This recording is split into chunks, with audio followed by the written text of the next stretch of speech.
Roberto, 23 anos, está no primeiro ano do ensino médio. Ele repetiu de ano algumas vezes, se afastou da escola e agora não quer fazer nem EJA, Educação de Jovens e Adultos. Ele decidiu que a escola não é para ele e a gente está no meio do semestre, mas Roberto vai desistir da escola. Maria, 33 anos, passou os últimos 10 num relacionamento abusivo. Apanhava do marido, levou coronhada na cabeça, decidiu que não tem como sair, que essa é a vida dela. Fernanda, 25, recebeu um diagnóstico de TDAH. Ela toma Ritalina, mas mesmo assim não consegue se organizar, não consegue manter um emprego, não consegue controlar a alimentação, não consegue se organizar para responder os amigos no WhatsApp. Ela decidiu que não tem nada que ela possa fazer. Fernanda está cada vez mais exausta, deprimida e ansiosa. O que essas três situações têm em comum? Uma sensação de desespero, uma sensação de que é impossível mudar a vida, uma passividade, a impossibilidade de mudar a nossa situação. A gente pode até ficar bravo com a mulher que não sai de um relacionamento abusivo, com a pessoa com TDAH que não se cuida, com o cara que fracassou diversas vezes na escola e agora resolveu que não vai mesmo estudar. Porque olhando de fora, a gente consegue ver centenas de soluções. Poxa, tem abrigo para a mulher que apanha do marido, tem apoio para pessoas com TDAH, tem psiquiatra, né? Tem grupos de apoio. Você pode fazer EJA, você pode aprender outras formas de se relacionar com a escola. Mas se você fosse conversar com essas pessoas que são hipotéticas, eu inventei, talvez isso não ia dar certo. Elas estão numa condição de desespero, desamparo, impossibilidade pervasiva. Essas pessoas precisam de ajuda. Apesar do nosso impulso de julgar, esse desamparo não é falta de caráter, não é falta de Deus, não é falta de vergonha na cara. É um fenômeno muito comum, estudado pela psicologia, que acontece quando a gente é jogado em situações pela vida sobre as quais a gente não tem nenhum controle. Nesse vídeo eu vou contar para vocês de onde vem essa sensação de desamparo, como ela funciona na nossa mente e o que a psicologia tem feito para entender por que algumas pessoas estão em estado de profundo desespero e aí isso nos lança uma luz sobre como sair desse estado de desespero. Se você gosta desse tema, vamos lá, vamos aprender como ser 1% mais feliz. Oi pessoal, eu sou o Nilbert. Eu sou uma pessoa que não veio de um lar muito feliz, que passou por muitos anos de depressão e quando eu fiz 30 anos, e eu estourei aquele balão com 30 anos, eu resolvi que eu ia melhorar a minha vida. Eu ia deixar de me entregar à infelicidade e procurar caminhos de ter uma vida mais estável, mais equilibrada e mais feliz. Nesse podcast eu trago ideias que eu fui aprendendo nesses últimos 5 anos que me trouxeram muito mais felicidade, muito mais leveza e uma vida com mais significado, mesmo nos momentos de tristeza. E hoje a gente vai falar sobre um conceito muito interessante da psicologia chamado desamparo aprendido. Eu queria contar uma história pessoal. Quando eu tinha 15 anos, eu prestei um vestibulinho e eu fui para uma escola bem mais difícil da que eu estava acostumado. Eu gostei das aulas de português, das aulas de história, da aula até de matemática, mas física, química e especialmente desenho técnico eram coisas que me assombravam. Principalmente desenho técnico. Eu não tinha um espaço de estudos, eu não tinha assim... Meu pai não podia comprar muitos materiais na papelaria e eu não tinha dinheiro, né, para um tutor. Mas o que aconteceu? O professor de desenho queria que a gente fizesse em folhas A3 técnicas cada vez mais difíceis, né? Você tinha que ser muito cuidadoso. Se você manchava, você perdia ponto. Se as coisas eram fora de esquadro, você perdia ponto. E aí o que aconteceu? Eu olhei para aquilo, e eu sempre me julguei uma pessoa desastrada, sem habilidade. Eu olhei para aquilo e eu pensei, não tem jeito. E eu lembro que eu comecei a faltar na aula de desenho, eu tinha desistido dessa disciplina. Eu podia até entender um pouquinho de geometria, mas desenhar e no final do ano fazer uma peça em perspectiva, aquilo ali eu não seria capaz nunca. Era o que eu pensei. E foi o que aconteceu. Eu tive que ir pro provão, né, pela prova final que salva todo o seu ano de desenho, e eu estava desesperado, eu estava muito ansioso, e ao mesmo tempo que eu estava ansioso e desesperado, eu sentia que eu não podia fazer nada. E de fato, eu não passei naquela prova, eu tirei uma nota abaixo de 4, acho que abaixo de 3, e eu fui pro conselho de classe, eu não sabia disso, mas graças a Deus eu passei no conselho de classe. Mas o engraçado é que depois disso eu fui para outra escola. Essa outra escola era diferente. Ela era toda baseada em apostilas. Eu tinha uma estrutura para estudar, eu tinha estrutura para estudar em casa. E quando eu tinha dúvidas, tinha professores que podiam tirar essas dúvidas. Nessa escola eu floresci. E depois eu consegui passar no vestibular e passei muito bem, inclusive. Olha só que interessante. Em uma situação, eu sentia que eu não tinha a menor capacidade de passar de ano. O que aconteceu que mudou? E por que eu achava que eu não teria condição de passar de ano? Por que eu estava desesperado? Isso na psicologia se chama desamparo aprendido. O desamparo aprendido é a sensação de que você não tem controle nenhum sobre a possibilidade de melhorar suas circunstâncias.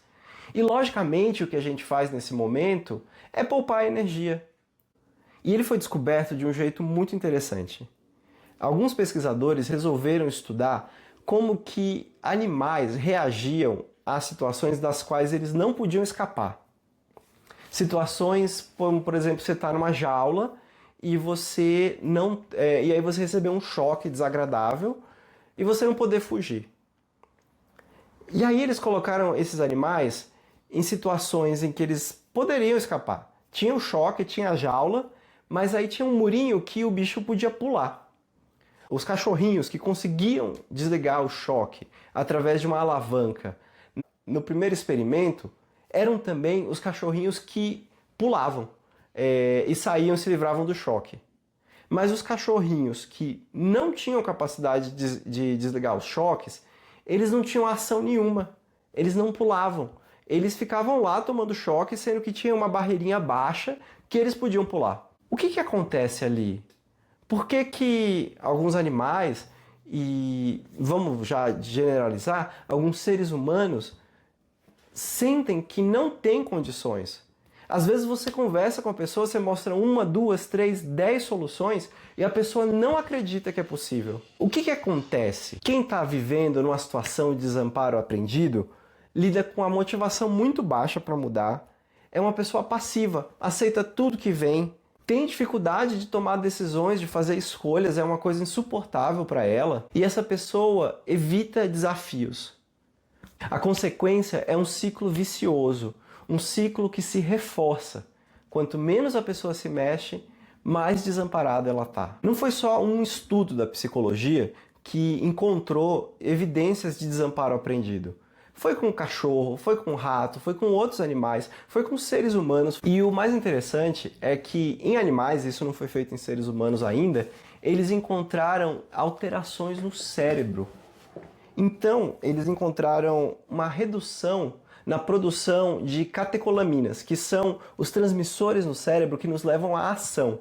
Adrenalina, dopamina, são os neurotransmissores que estão envolvidos no comportamento de enfrentar a vida. Eles te levam para a luta, eles te levam para a fuga, eles te levam para a busca. Se as catecolaminas diminuem, o que aumenta é o GABA, o neurotransmissor responsável por modular as sensações do nosso corpo, especialmente a ansiedade. O que aumenta também são os opioides endógenos, como as endorfinas, que, embora elas sejam gostosas depois de um exercício, depois de algumas experiências prazerosas, elas também nos anestesiam. A amígdala, que é o alarme de incêndio do nosso cérebro, ela fica mais ativada. E o que fica menos ativado é o hipocampo, uma região muito envolvida no aprendizado, muito envolvida na criação de novas memórias, positivas ou negativas. Você vê que tudo faz sentido, né? A pessoa que está numa situação de desamparo, essa pessoa ela se sente menos motivada, ela se sente mais anestesiada, impotente e indiferente, né, aos resultados que acontecem com ela. Ela sente muito medo, muita ansiedade e ela não consegue concatenar os fatos ao redor dela para ver que ela sim pode aprender soluções para os próprios problemas. Então, antes da gente culpar alguém que está no buraco, que está na depressão, que está passando por um estresse pós-traumático, é importante a gente entender que ela tem bons motivos para isso. Geralmente, pessoas que enfrentam o desamparo aprendido, elas passaram por situações nas quais elas não tinham controle, nas quais elas realmente não podiam mudar a situação, elas não podiam sair dessas situações. E aí elas generalizaram.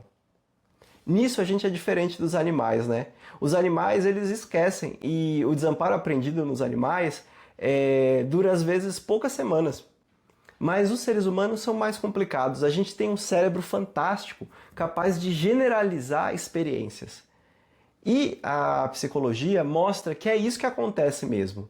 O Martin Seligman, um dos grandes psicólogos americanos, foi presidente da Associação dos Psicólogos dos Estados Unidos e é um dos fundadores da psicologia positiva, que estuda a felicidade.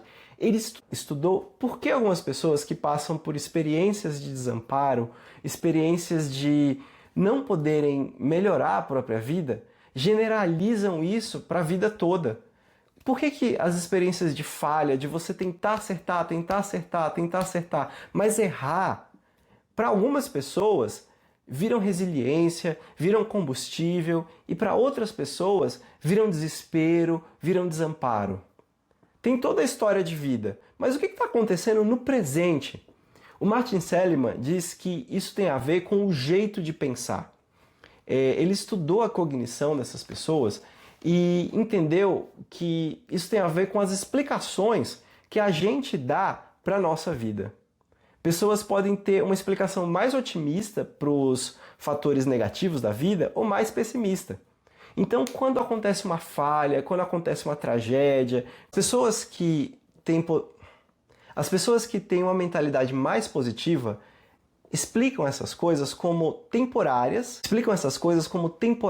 específicas e externas. Já vou explicar o que é isso. Já quem tem um pessimismo profundo, já quem tem um estilo de atribuição pessimista, atribui essas coisas a causas permanentes, pervasivas e internas. Vamos já entender o que isso significa. Temporário versus permanente.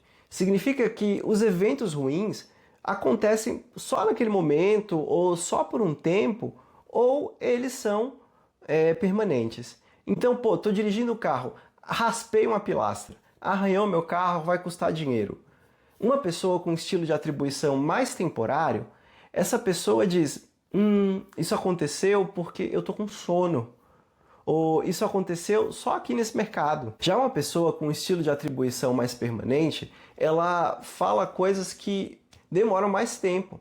Eu sou um desastrado, eu não sei dirigir, eu sou uma pessoa sem talento para dirigir.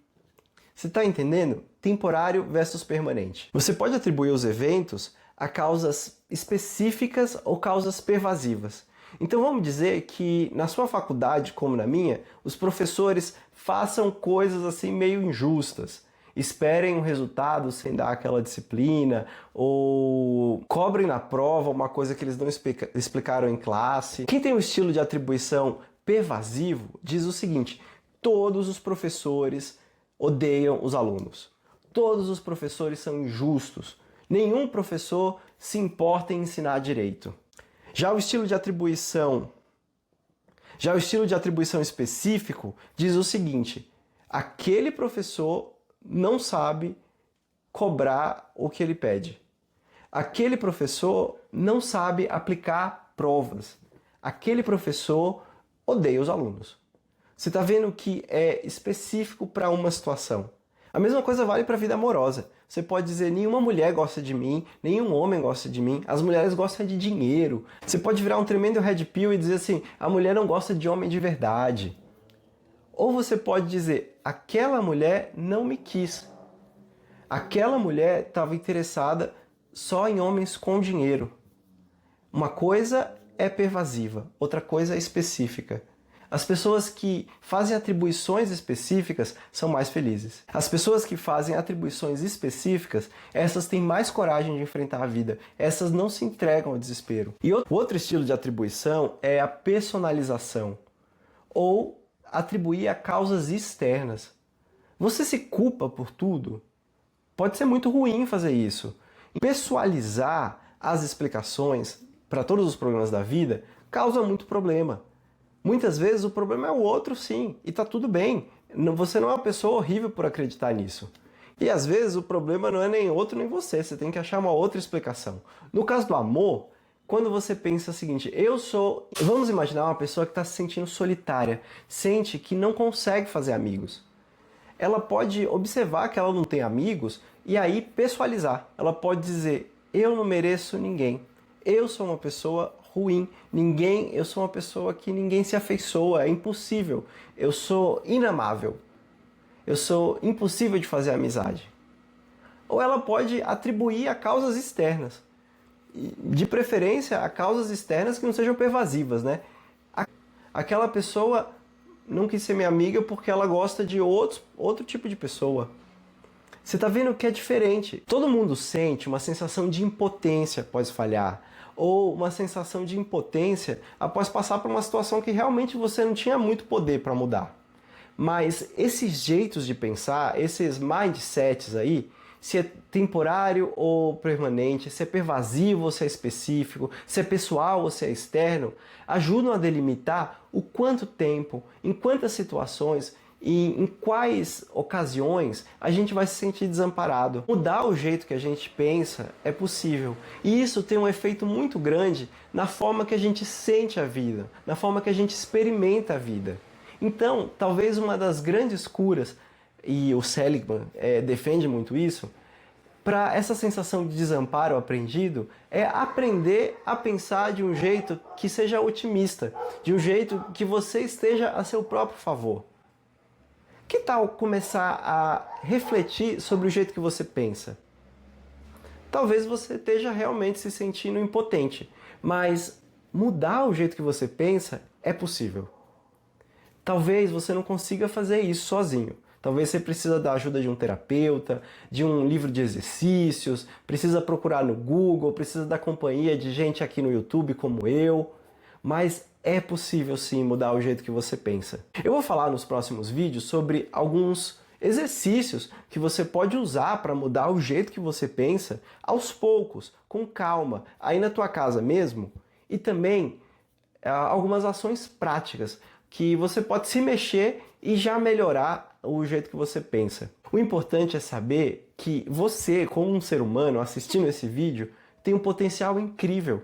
Seu cérebro é capaz de aprender muita coisa. Tem gente que saiu de buracos tão grandes ou piores dos quais você está e você também vai conseguir sair do seu. Isso não é uma positividade tóxica, isso não é uma afirmação sem base científica. Isso é resultado de milênios de esforço da humanidade chegando a buracos e saindo. A humanidade está entrando em buraco e saindo deles há milênios. E a psicologia, há dezenas de anos, centenas de pesquisadores estão estudando como tirar a gente dessa sensação de desamparo. Então, meu desejo é que você se aproveite disso. Se você gostou desse vídeo, curte aí para garantir o leite das crianças e um beijo. Tchau, tchau.